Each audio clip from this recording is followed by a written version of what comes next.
শুভ সকালে আমার প্রিয় বন্ধুরা, কেমন আছো সবাই? আশা করছি সকলেই খুব ভালো আছো, সুস্থ আছো, আর আমরাও খুব ভালো আছি।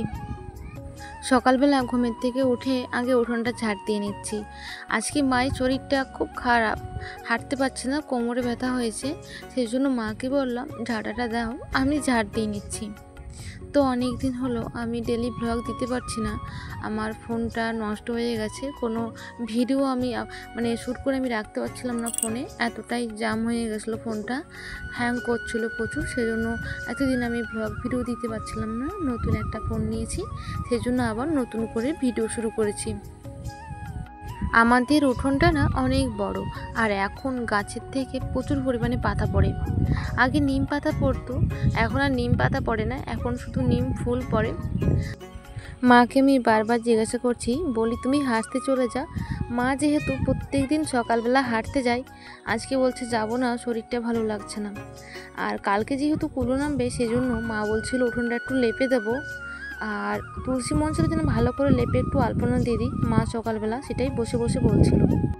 আর জানো তো বন্ধুরা, আমাদেরই এই যে উঠোনের মাঝখানে একটা কাঁঠালের গাছ লাগানো আছে, সেটাতে এবছর মুচি হয়েছে কাঁঠালের। তা এখনও কাঁঠাল ধরেনি, সেজন্য দেখছিলাম মুচিগুলো সব না নষ্ট হয়ে গেছে।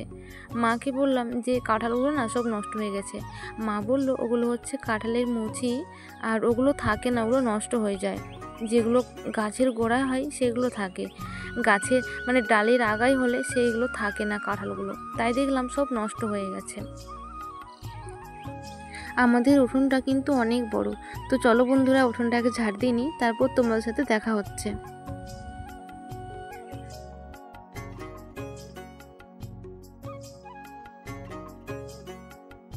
আগে আমি সংসারের সব কাজগুলো একাই করতাম, আর এখন কিন্তু আমরা 3 জন হয়ে গেছি। যেহেতু এখন আমার ছোটো যা চলে আসছে, সেজন্য সংসারের প্রত্যেকটা কাজ 3 জনে ভাগাভাগি করে নিই।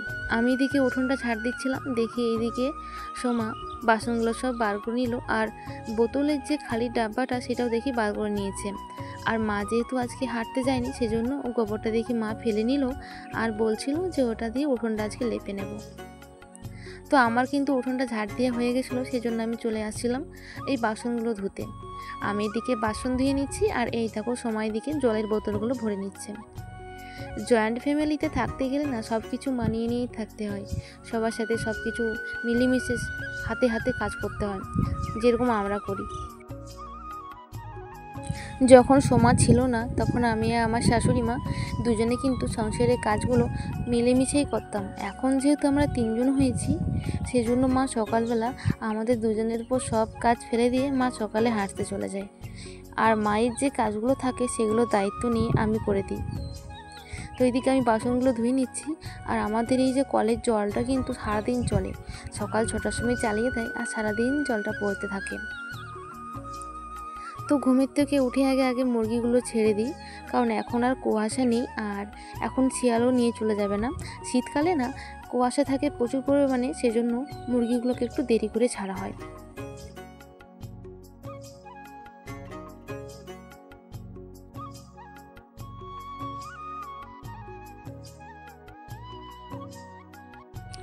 ওইদিকে কিন্তু আমি বাসনগুলো ধুয়ে দিয়ে চলে আসছি। তারপর চলে এলাম এই যে গোয়াল ঘরে গোবর ফেলার জন্য। আজকে যেহেতু মায়ের একটু কোমরে ব্যথা, সেজন্য মাকে বললাম তোমাকে আর গোবর ফেলতে হবে না, আজকের গোবরটা আমি ফেলে দিচ্ছি। সেজন্য গোয়াল ঘরে চলে আসলাম গোবর ফেলতে।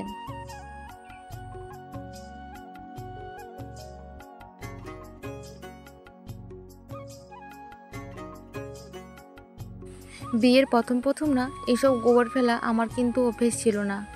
শাশুড়ি মাকে দেখে দেখে এইসব কাজগুলো কিন্তু এখন আমার অভ্যেস হয়ে গেছে। মা দেখেছি হাতে করে গোবর ফেলে, কিন্তু আমি তো হাতে করে ফেলি না। এই যে প্লাস্টিকের দুটো খোলা আছে, এই খোলা দুটো নিয়ে নিই, এভাবেই আমি কিন্তু গোবরটা ফেলি।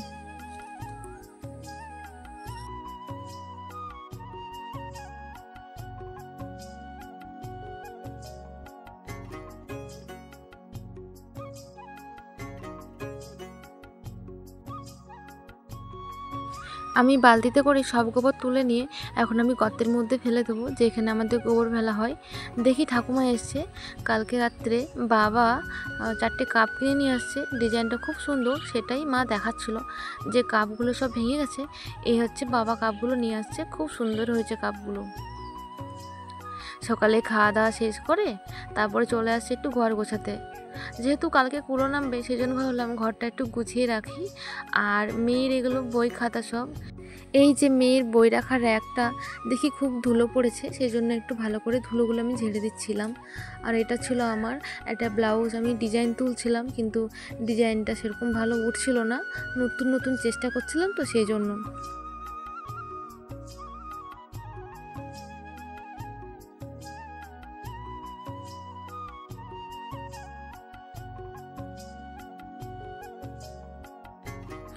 র্যাকটা ভালো করে ধুলোগুলো ঝেড়ে নিয়েছিলাম, তারপর বইগুলো সুন্দর করে পরপর আমি গুছিয়ে রাখছিলাম। ভাবছি এই যে সুন্দর করে একটু গুছিয়ে রাখছি, আর কিছুক্ষণের মধ্যেই এটা পুরো এলোমেলো হয়ে যাবে। র্যাকটা ভালো করে গুছিয়ে নিয়েছিলাম, তারপর দেখলাম আমার এই শোকেসটায় ধুলো পড়েছে। সেই জন্য ভাবলাম একবার শোকেসটা মুছে ঘরটা পরিষ্কার করে তারপর আজকে রান্না করতে যাব। আজকে মা বলেছে সোমা রান্না করবে, সেই জন্য সোনার এই বই রাখার র্যাকটা গুছিয়ে আলমারিটা একটু ভালো করে মুছে নিয়েছিলাম ধুলোগুলো।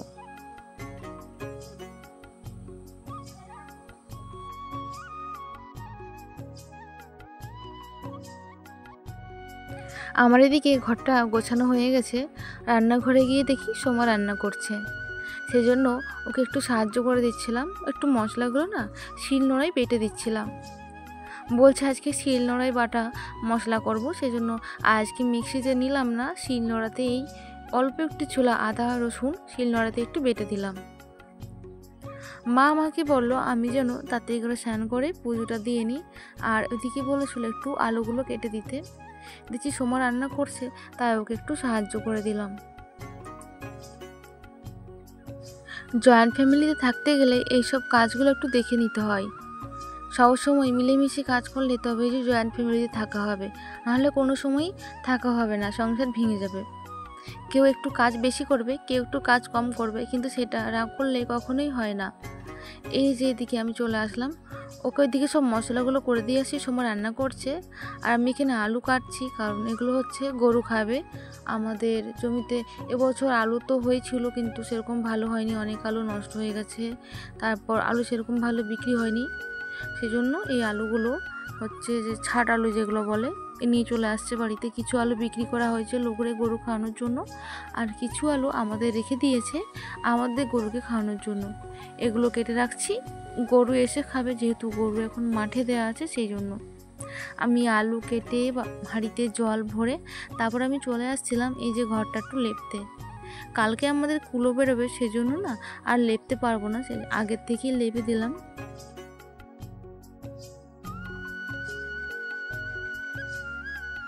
আমাদের ঘর দুটো মানে পাকা হলো, মেঝেগুলো পাকা, কিন্তু আমাদের বারান্দাটা কিন্তু মাটির। আমরা এই বারান্দাটা সপ্তাহে একবার করে লেপা হয়, আর প্রচুর পরিমাণে ধুলো ওড়ে, সেজন্যই মাঝে মাঝে লেপে দিই, কারণ দেখতেও ভালো লাগবে। আর কালকে যেহেতু শীতলা পুজো সেই জন্য লেপে দিলাম, আর লেপতে পারবো না। শীতলা পূজার মধ্যে আমাদের ঘর মানে লেপা যায় না, গোবরে হাত দেওয়া যায় না, সেই জন্য আর কি লেপে দেওয়া হলো।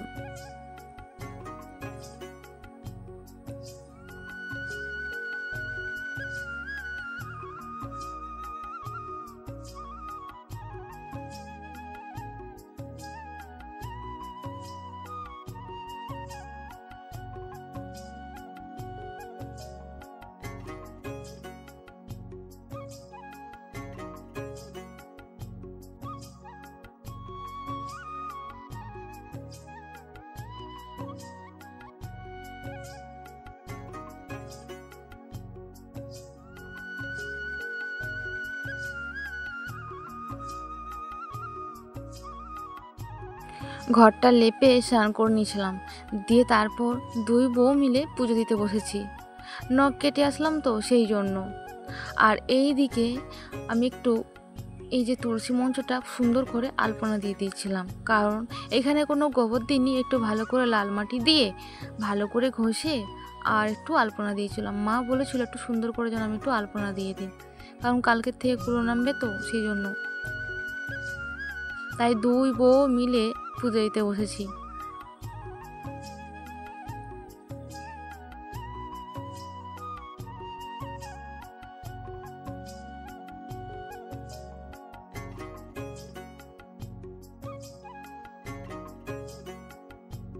যখন আমি একা ছিলাম তখন এই সব কাজগুলো কিন্তু আমি একাই করতাম।